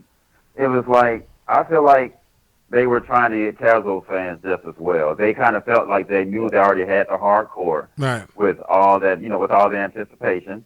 And they wanted to try to lock in some casual fans that do watch, the WWE product and enjoy it. That's the only thing I could possibly think of why they put all that gimmicky shit in there. I don't get it. I mean, I would have never put a man with no legs in a match of any kind. Well, in the words of Jim Cornette, if some guy with no legs has a dream of playing the NBA basketball, they're gonna put him on the court and make him pass. Fuck that shit. Right, exactly. Like, yeah, but I know Cornette's a crybaby. He rants sometimes just for no fucking reason. But That's a I fact. I agree with you on that. But he's right about that. He goes, listen, Mike, if some Make-A-Wish kid is in the NFL and wants to play football, that's his dream. You're going to put him on the field and make him kick a field goal? He has no legs. He can't kick the field goal. Mike, I gotta ask you. 619. Mike, 619 with no legs. Come on now. Mike, I gotta ask I you. know, right? Mike, I gotta ask you. If you're a casual, if you're opening wrestling promotion, are you looking to cater to the casual fan? Or are you looking to get a new fan base to watch this? A new fan base, definitely. But if you can rope some casual people in, you know, and hopefully stay with your product, that's good too. But you're right. You want to get a new fan base that keeps on following your product. You know, and I do think the Battle Royal was a little too gimmicky for my flavor. But, you know, this guy, I told you guys watching what he claims he's going to follow AEW from this point on. He did that off the Battle Royal. He was geeked up. He saw a lot of it, but he was charged. That Okay. As long as it wasn't off the Battle Royal, I will, because he'll be fucked later on. Listen, I'm gonna say something right now that I'll say my experience for like 30 seconds. I was watching the Battle Royal and I was seeing all the gimmick shit, and I have a confession to make. I fucking loved it, son. And I'll tell you why. Because there's time. The placement's wrong. The placement was wrong. And I will say this. I don't know who's watching this, but I was also under the influence. So that was the most fun. So basically, they did right. They fucking catered to fucking stoners. Yeah, for real. I was buying shit myself. But so listen to me. I'm chilling. high enough to enjoy that. Yeah, but look, I'm chilling. I'm chilling, right? I'm chilling, right? And I'm so used to seeing the same cookie cutter bullshit with wrestling, and all of a sudden I'm seeing in a ring with people, someone with no legs, someone who treats wrestling like it's garbage, a person who used fucking baby lotion. I stood up and I was like, I love wrestling, man. You can't see this shit nowhere else, yo. As much as this shit was gimmicky and trash, you can't see this shit anywhere else. And you know what? Honestly, they hit Nickelodeon. Yes, Mike, let me ask you, how old are you? Mike, how old are you, Mike, if you don't mind me asking? Oh, I'm 40. He's my age. Exactly. There you it's go. It's like, this shit is weird to us. I get it. All right, so I'm not gonna go through it full. Oski, what you have? You have the SoCal. Listen, Battle Royal, Adam Page won, which was fucking obvious. Nah. Kip Sabian, Sammy Guevara, that was underrated, most underrated match of the night for me. Kip Sabian won. Definitely I think Kip Sabian has a lot of fucking talent. That guy could be easily mid-card champ. Up next, we had Aja Kong. Wait, no, my fault. Sorry about that. The list is fucked up. Don't you do that. Don't you do that. I got to do it in order. Listen, I got to do it in order. So the first match was SCU versus Strong Hearts. I loved the match, but didn't find it necessary. But not wholeheartedly. Yeah. Because not strong-hearted? Not strong-hearted. No pun intended. I wasn't very strong-hearted about this. I wasn't really strong-hearted about this match. To me, it was because although those guys supposed to be Oriental, which is so racist, but although that it's so who the fuck says Oriental anymore? That I don't weird. know. That shit was suspect. I'm going to jail if I use that shit. Correct. Exactly. I'm going to jail if I use that. Correct. You just can't call a Japanese man Chinese. Nah, Oriental is wrong. Oriental is like 70s. The only thing you call Oriental is a rug these days. That's it. Yeah, you say some old slang. That's like saying color. It was exactly. You can't say color. The blacks. I heard jive turkey. But this motherfucker's really white. He said jive turkey.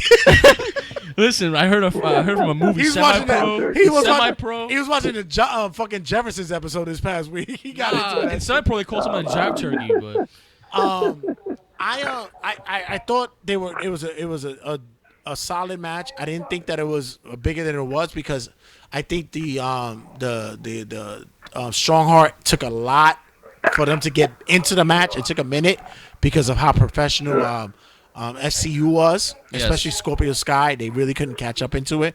But with that being said, it was a really good match. It was a good curtain jerker, but it wasn't necessary because I did not think maybe it shouldn't have been there. I thought if you didn't want to put that there, you could have probably. You know what? No, you're right. It could have been a curtain jerker. The ones later on the match that we could call could have been a curtain jerker. To be honest, Kip Sabian and Sammy Guevara should have been the first match on the card for me. No. Two new stars. That or you could have easily put the the fucking best friends match should have been in the fucking Listen, in the buy-in. You know, everything. What's done was done, but there was room for you're improvement. so fucking soft. Fucking be real. Say what it is. No, I'm saying This it. sucked. What sucked? The fact that the fucking SCU and the Oriental Express. The fact that the fucking Battle Royal was there sucked. No, I'm saying that the placement of the Battle Royal was trash. But me sitting there watching this bullshit go on, this clusterfuck of funny crap, I'm like, you know what? By the way, fucking MJF in the Battle Royal, fucking gold. Absolutely. agreed. MJF is the future. MJF is going out. MJF is money, man. He's going to be the future. He's going to be the next real heel we see in the wrestling world. He gets legit heel heat, and the fact that he threw up the guy with no legs was the perfect thing to do. Exactly. Perfect heel heat, You can't yo. get more heat than that. You can't get more. You can. That's right. That's the move. Yo, he threw him out like a potato sack. He gave no fucks, yo. He said, "Fuck this motherfucker." Next up, Oski, what you got there? Do you want? Do you want to talk about the best friends match? Yeah.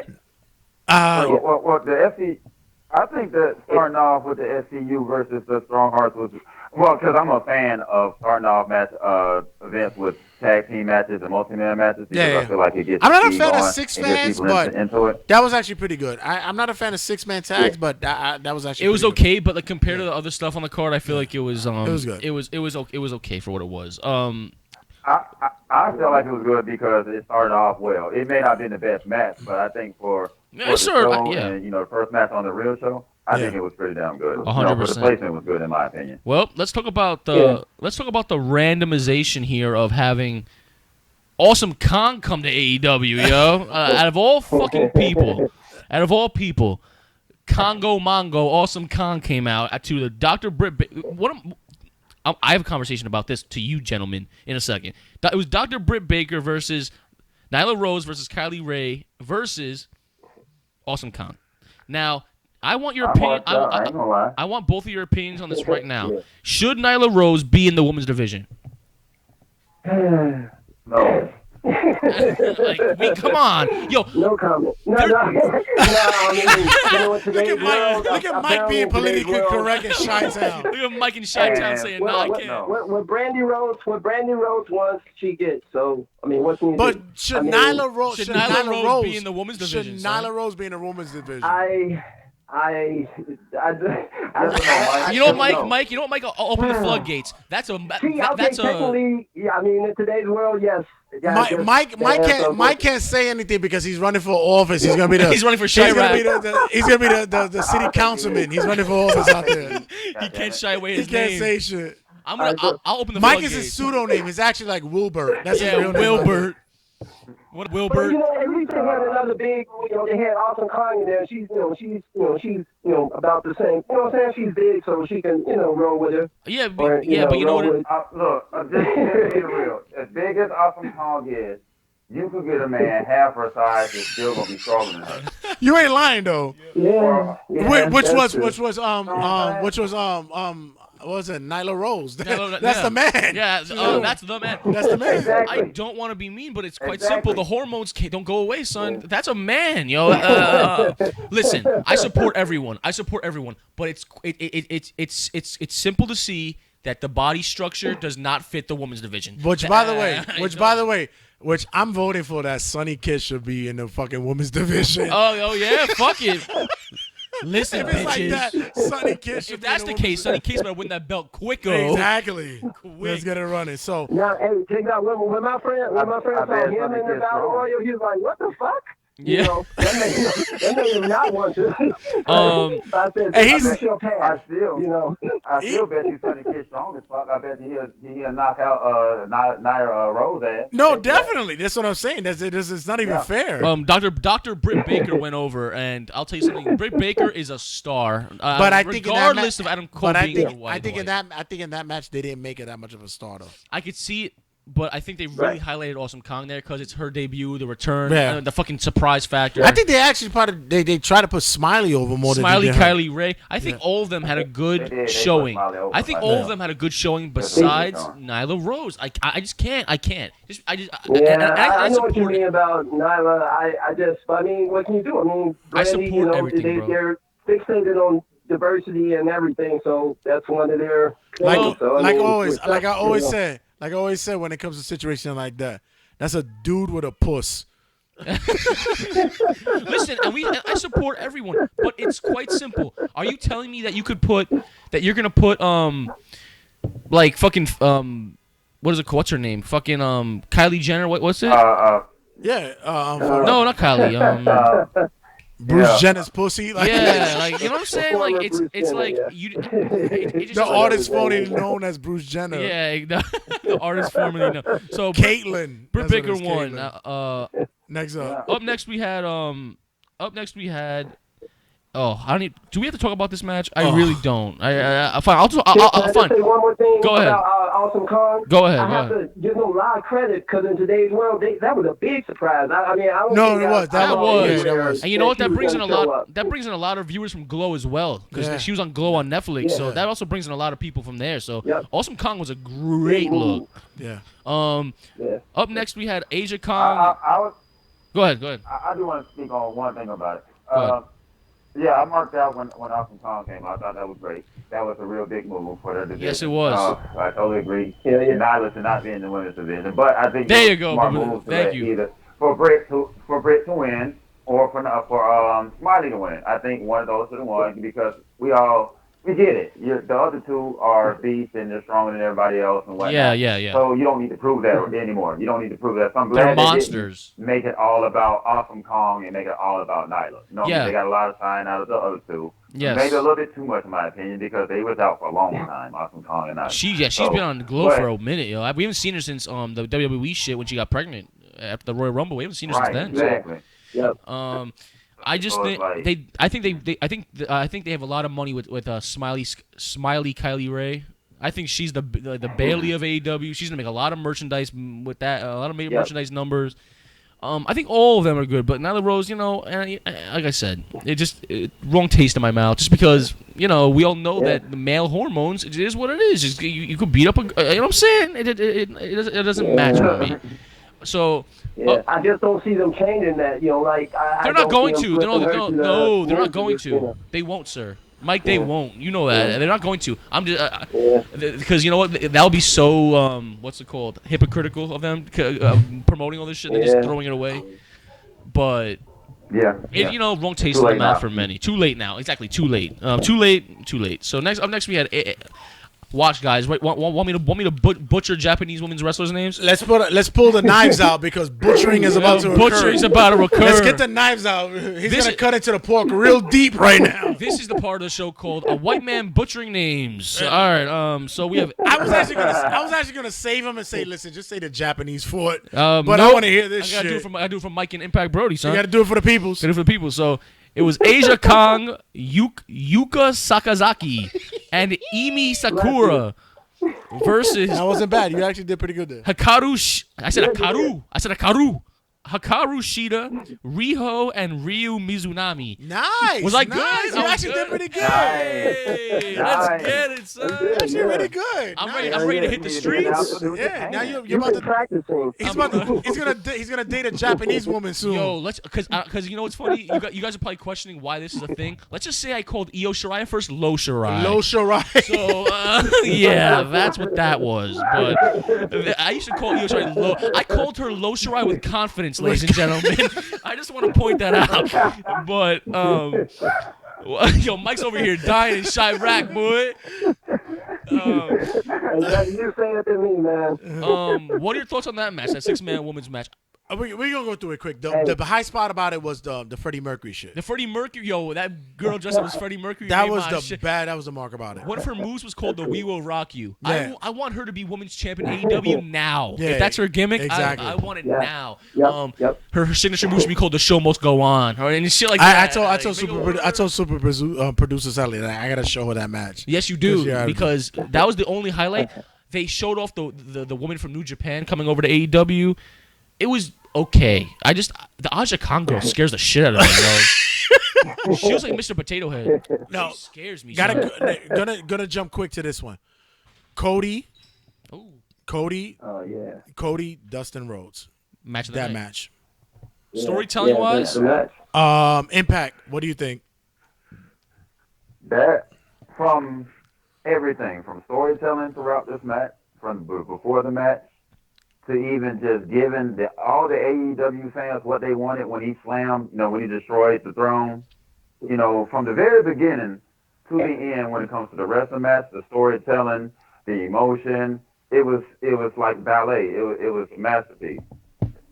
That's just how I feel about that match, because he had me teared up at the end. Oh, of this wow. match, You're at the end of this match tearjerker? when, it was a tearjerker. It was the match. It was very old school, because a wrestling match is supposed to tell a story. yes, and it A did. lot of times we get these spotty ass matches where it's just all about jump here, flip there, and which I like. I'm not gonna lie, I like myself a spot fest, but I know it's not telling the story. No lie. That there was very to the core, of what wrestling is, and especially they used, the fans screaming Dusty, chanting Dusty multiple times, and they acknowledging it before the match, during the match afterwards. It was incredible. They really produced a hell of a thing right there. That's how I feel about it. You know what the match reminded me of crowd wise? Hogan and Rock. Because they Hogan didn't. and The Rock. Because they didn't know who to. They didn't know who to cheer for. It became a thing all about family. It was a story, and to be honest, everyone expected to boo Dustin because Dustin came with the red paint, and he was like, for some reason I felt like he was the heel going into the match.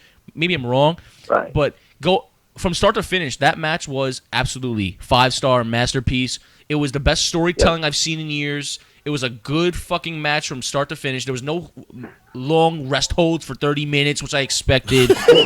I'll say this: you know what it wasn't? It wasn't Cody Rhodes and Magnus at All In, because that match was a rest hold fest. But it was still good, It was though. still good, but it was a lot still of rest good. holds, slow moments. This match, all I have to say about this match was 5-star, main event quality, one of the best storytellings I've seen in years. And now, and the promo, the blood brought made it so much better. Which, by the way, someone on Facebook just said fake blood. Did you not see the thing dripping out of Dustin Rhodes' head?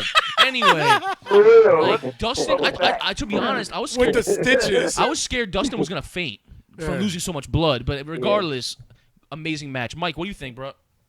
It's so cool because, like a lot of wrestling fans of a certain age, I've always been a Dusty Rhodes fan. I remember him from growing up, and then to see his children in the ring and having a great match. The storytelling, the in-ring chemistry, everything about it was just incredible. Easily the match of the night, and I loved it. And it was kind of emotional because you feel somewhat connected to their family.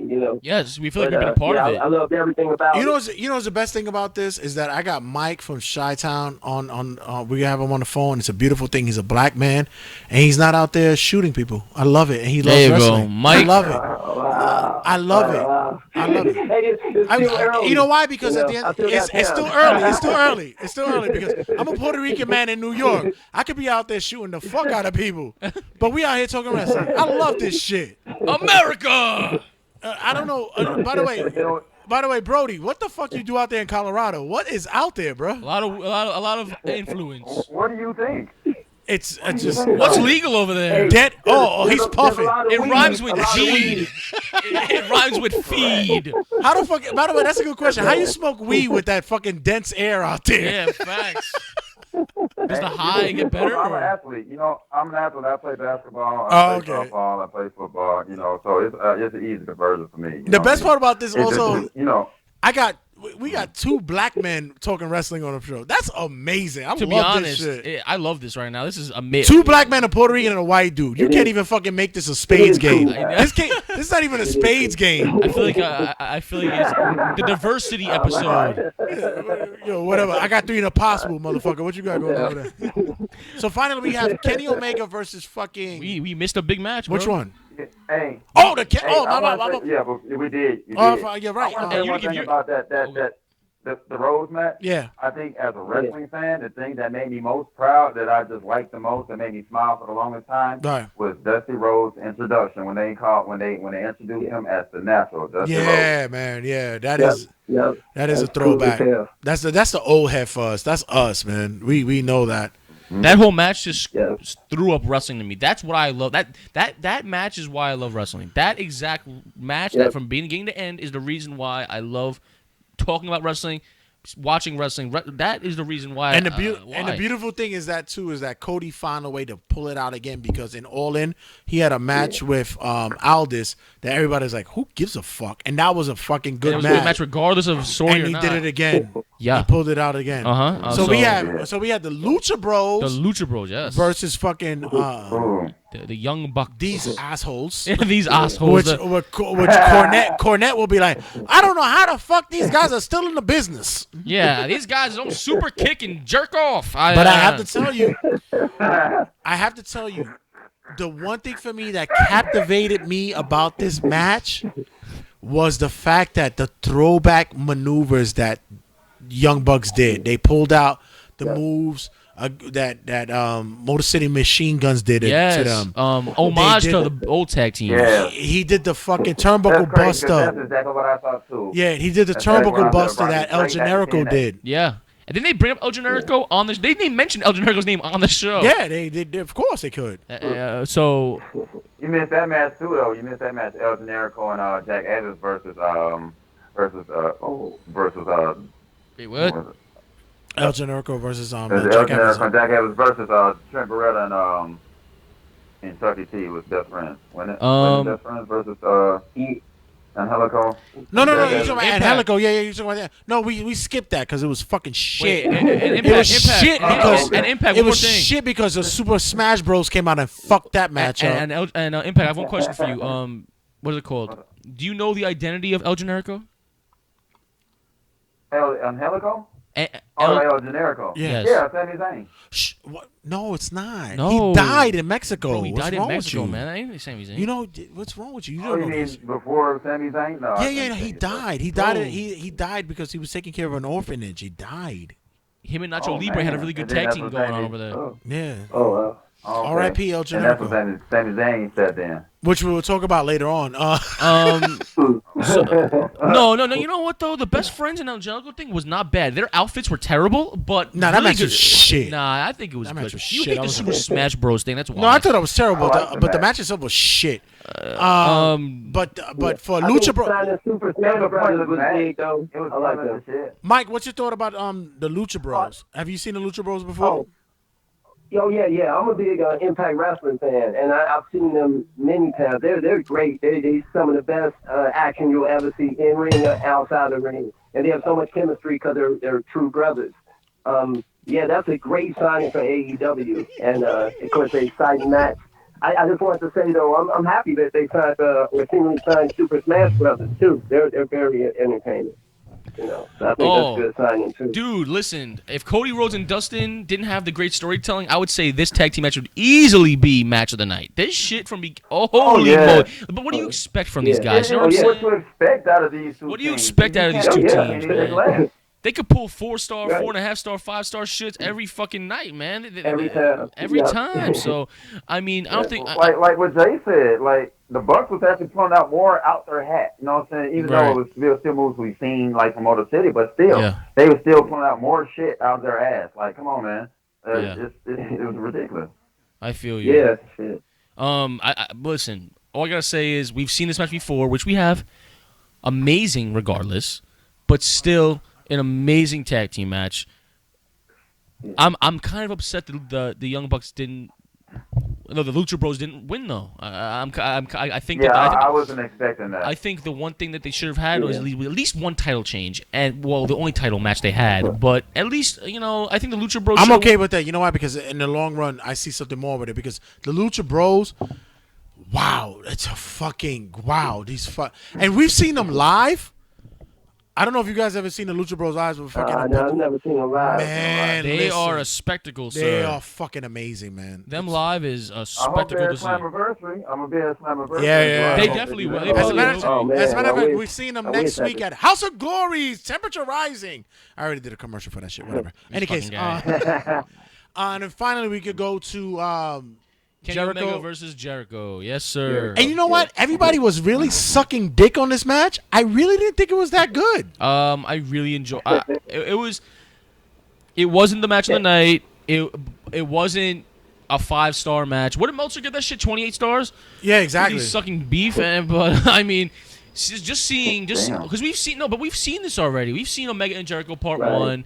I think this was just the homage giving Jericho the W this time around. But I love his finisher. I am a fan of his finisher. The Judas effect. The way it's done, I like it. I was confused with it. People, I think it's just it's a fucking. But the way it's set up, I like it. It's for a back elbow to knock somebody out. I like it. Okay. Yeah. What do you guys thought on the match? You think it was like the same old thing as Part 1, or as you saw in New Japan, or do you guys think this was like new and fresh? No, I think the Japan match was better, just being honest. You think what?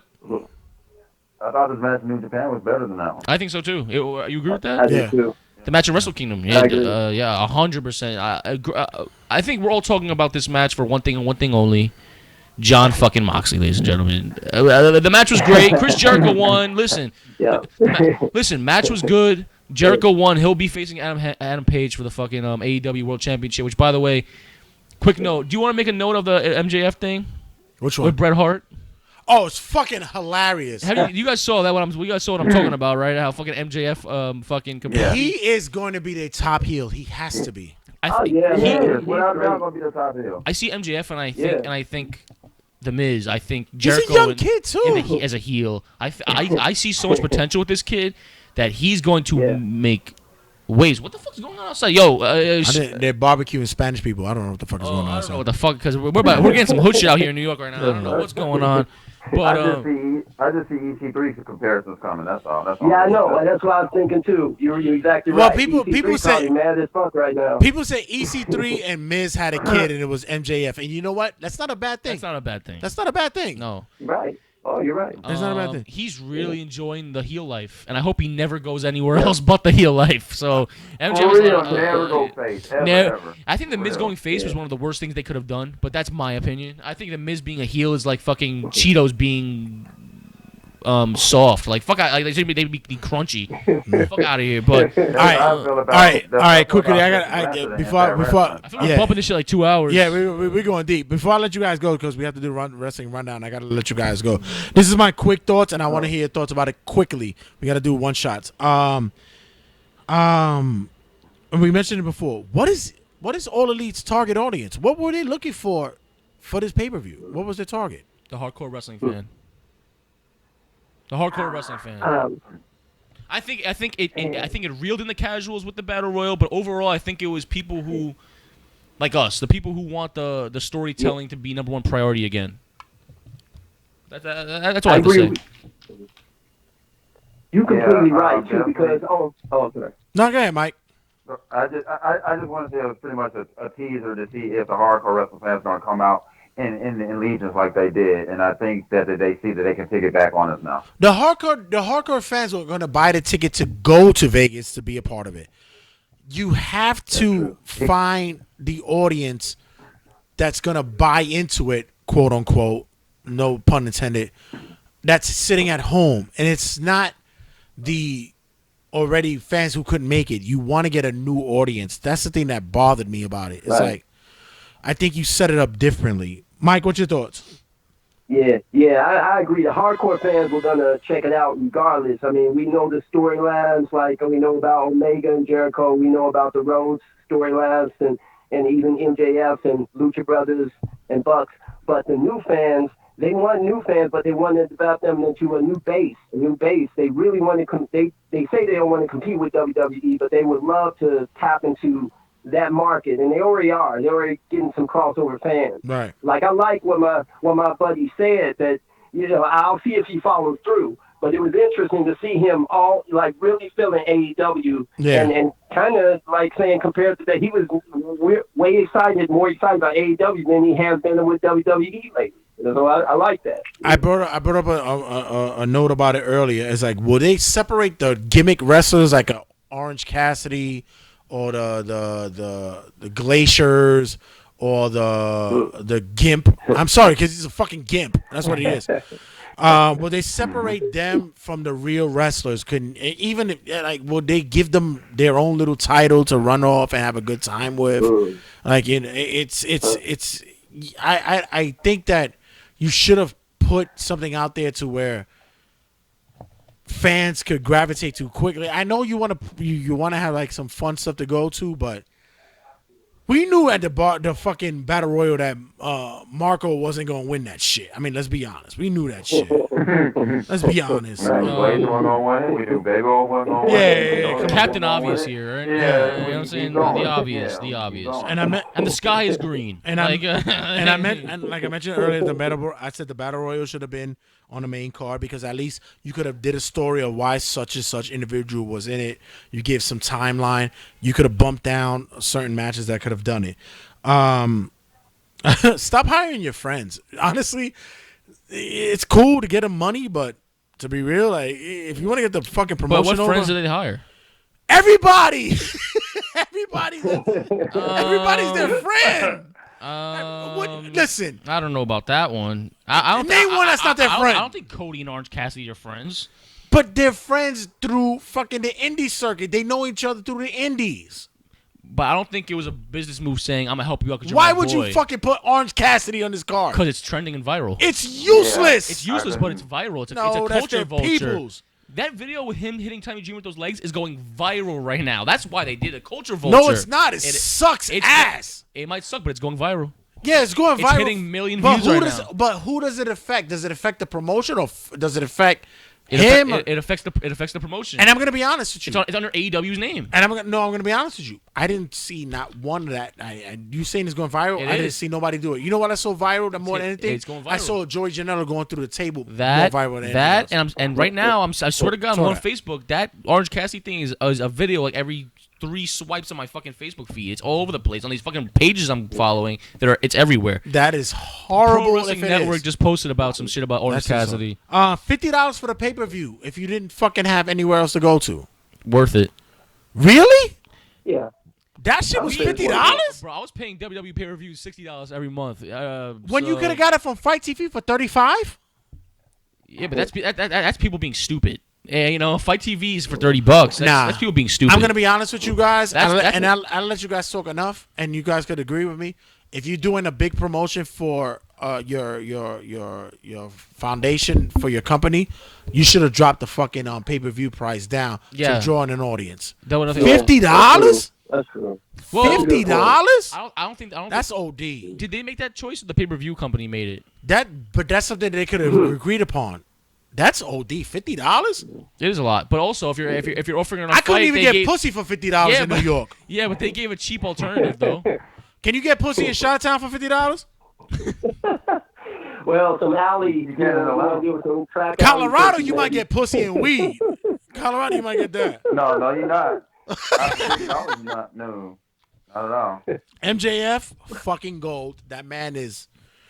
That's money, fucking gold right there. That is Can we talk about the commentary team? Shit, needs help. I'm not a fan. Just like I'm not a fan of 6-man tags. I'm really not a fan of 3-man fucking commentary. But I get it. It's cool. It's okay. The 3-man is just the way it's gonna go nowadays. And like I said, who the fuck is the Super Smash Bros? All right, Guys. I don't like 3-man commentary. Anybody? Any of you guys want to promote anything? I know. Brody, promote the Facebook group pages where you got. Go ahead. That's right. Impact Fan Nation on Facebook. Just as well as on Twitter. It's the same thing. And AEW Nation. We the most comprehensive. We interactive, informative, and everything. Just jump on there and you'll see what we're talking about. There's people all over the place. Admins, all over the place. It's just all over the place, just like AEW is. And Impact Wrestling, we've been doing this for a while. And I'll probably have to say it's the most, interactive on Facebook. Just get in there and check it out. And make sure you share and tell people where the fuck you come in and share your thoughts and all the love that you have on there, That's man. Because, right. because like I said, it's That's a right. pain in the ass for me to do this shit, and I'm fucking having ghost fucking pages and all that stuff. Mike, Chi-Town Mike, Yeah. you being a wrestling Yes, fan, sir. you better make sure you follow us on Turnbuckle Tabloids, like in group page, and You also gotta come back on the show, boy. Yeah. what else is going on Yeah, in I'm Chi-Town checking for them out. you? Yeah, make sure you follow us as well, and thank you for your participation this week, man. Okay. And Okay, thank you, sir. Yep. Good looking out, boy. and as for that, yo, stream, like, and subscribe. I'm gonna do the no, fuck that. After this, we're gonna do wrestling rundown and more of. we still have more. I'm No, but I can't do it on Facebook Live. We gotta do it separately. do what? What we watched. Oh, sorry. All right, Yeah. go ahead. I'm not reviewing Raw this week, so Yeah. Why? I'm not doing it. Whatever, guys. Not doing Thanks for being a part of it. And share, and let everybody know about Turnbuckle Tabloid. And we'll be back with more of course, what we watched and of course wrestling rundown. Thanks. Laters. You. Peace. Sean Spears.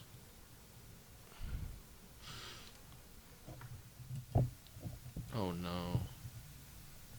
Fuck this shit. This guy. How do you get barbed wire? How do you buy barbed wire?